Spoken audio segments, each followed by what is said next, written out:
Beleza, pessoal? Bom, nós vamos dar prosseguimento com o andamento das aulas, né?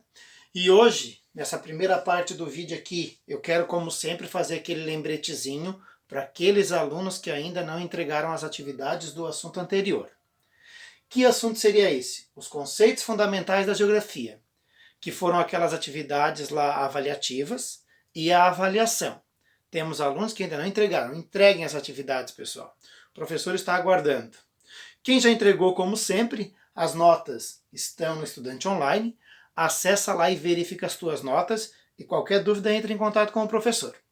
Bom, a orientação da aula de hoje, pessoal, é acerca da atividade avaliativa.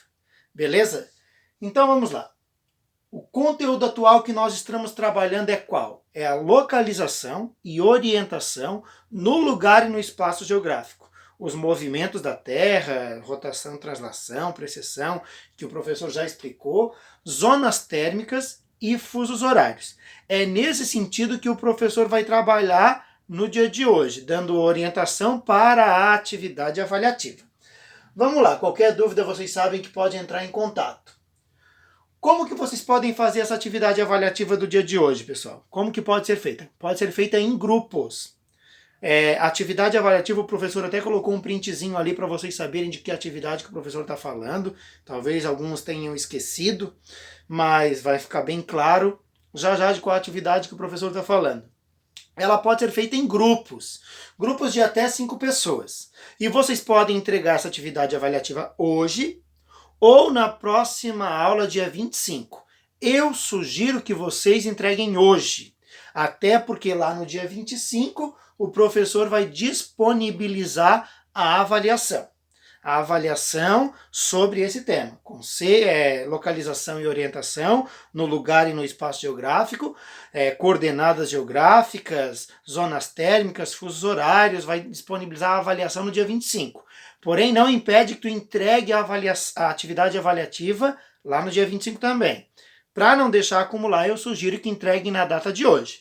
E ela pode ser feita em grupos de até 5 pessoas, certo? Pode tentar se organizar aí com um grupinho, trocar informações pelo WhatsApp e tentar fazer essas atividades em grupo, onde uma pessoa vai mandar para o professor e o professor vai explicar melhor agora. Bom, o professor colocou aqui um print das atividades que o professor está falando, pratique caso já tenha esquecido. Por exemplo, eu entreguei para vocês, lá no dia 20, lá de abril já, eu entreguei para vocês essas atividades aqui, ó. Vocês devem estar lembrados dessas atividades. A maioria de assinalar com algumas questões que tinham que justificar. Essas questões que tinham que justificar, vocês podem justificar também na folha. Podem justificar também na folha que vocês vão me entregar. Como eu já mencionei, vocês podem fazer em grupos de até 5 pessoas. Coloca lá, como de costume, o nome da escola, da cidade, o nome dos alunos, do professor, da disciplina, a data, coloca as respostas numa folha e me entrega. Por exemplo, questão 1, alternativa B e resposta. Bom, pessoal, para deixar bem claro, eu não estou dizendo que a resposta da número 1 é a B. Aqui é só para vocês entenderem como que é para fazer. A questão número 1 pode ser A, pode ser a B, pode ser a C, pode ser a D. É uma forma de vocês entenderem o que é para fazer. Questão 1, alternativa e resposta. Questão 2, alternativa e resposta. Questão 3, alternativa e resposta. E assim sucessivamente, certo? Lá na questão número 11, por exemplo, vocês vão ter que colocar a resposta e a justificativa. Isso não vale só para 11.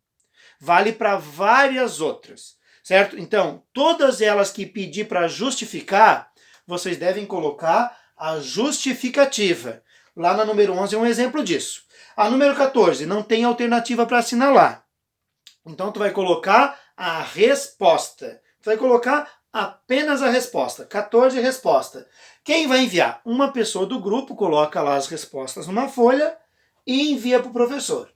Pode ser no WhatsApp, no privado, para o professor, ou num desses 2 e-mails que vocês já estão acostumados a trabalhar, ou coloca em anexo na plataforma. Como tu preferir, tu manda essa atividade para o professor. Quem está recebendo a atividade impressa em casa tem uma outra metodologia. E eu vou fazer aqui 2 recapitulações de dúvidas que surgiram, que entraram para mim durante a semana. Uma delas tem a ver com as estações do ano. Então presta atenção que o professor até colocou um esqueminha aqui. As estações do ano, elas acontecem, elas estão relacionadas com 3 aspectos que nós temos. Primeiro, com o eixo de inclinação da Terra. A Terra, ela não gira de uma forma no ângulo de 90 graus, vamos pensar assim. A Terra, ela gira com uma inclinaçãozinha. Ela tem um eixo de inclinação, que a gente pode ver nessas representações aqui. Ó. Ela gira num eixo de 23 graus, mais ou menos, certo? Um eixo de inclinação. Esse é um fator. O fato dela ter essa forma arredondada, nós já vimos também que a Terra ela não é redonda.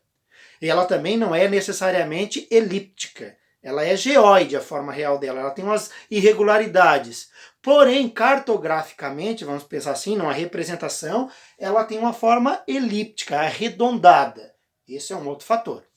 E o movimento de translação, que é esse movimento que a Terra faz em torno do Sol, que em épocas nós vamos ter os equinócios, certo? Que a insolação vai estar mais perpendicular ao Equador. Em determinadas épocas nós vamos ter os solstícios, que é o inverno e o outono. O equinócio é a primavera, aliás, o equinócio é a primavera e o outono, e os solstícios vai ser o inverno e o verão, dependendo do hemisfério que a gente está trabalhando. No hemisfério sul, por exemplo, é verão em dezembro. No hemisfério norte, o verão é em julho. É exatamente o contrário. Junho e julho.